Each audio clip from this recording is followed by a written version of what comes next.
रविंद्र सिंह भाटी। धन्यवाद माननीय सभापति महोदय।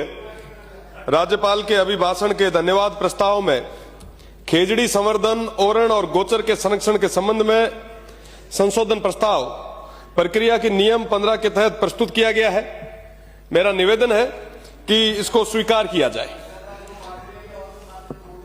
बिल्कुल, आप ले लेंगे तो बड़ी कृपा होगी और जो बीकानेर में भाई मजबूत आवाज कर रहे हैं उनकी बात सरकार तक भी पहुंचेगी।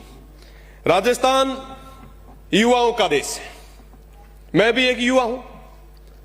अभी तक युवाओं के विषय पे काफी बात हो रही थी।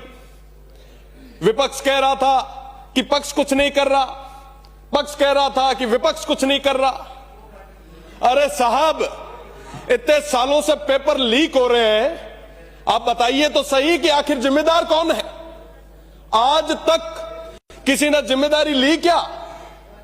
अभी तक पेपर लीक के उस दंश से निकले ही नहीं थे, पेपर लीक के उस दंश से निकले ही नहीं थे कि ओमर सीट का एक और प्रकरण सामने आ गया। अरे साहब, उन युवाओं के भविष्य के साथ खिलवाड़ आखिर कर कौन रहा है?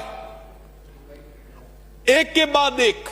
साहब, हम हमेशा देखते हैं जब भी कोई परीक्षा होती है, बहनों के मंगलसूत्र उतार दिए जाते हैं, उनकी चोटियां काटी जाती हैं, मेरे सिख सरदार भाइयों की पग उतारी जाती है, और वो तमाम लोग इसलिए सहयोग करते हैं कि काश ये पेपर लीक रुक जाए।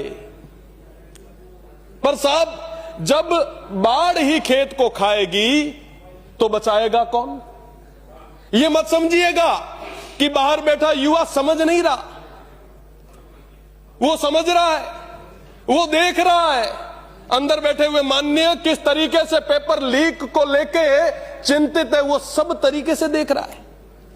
मैं तो एक ही बात कहूंगा, माननीय चंद्रशेखर जी ने कहा था, जिन हाथों में शक्ति भरी है राज तिलक देने की, उन हाथों में ही ताकत भरी है सर उतार लेने की।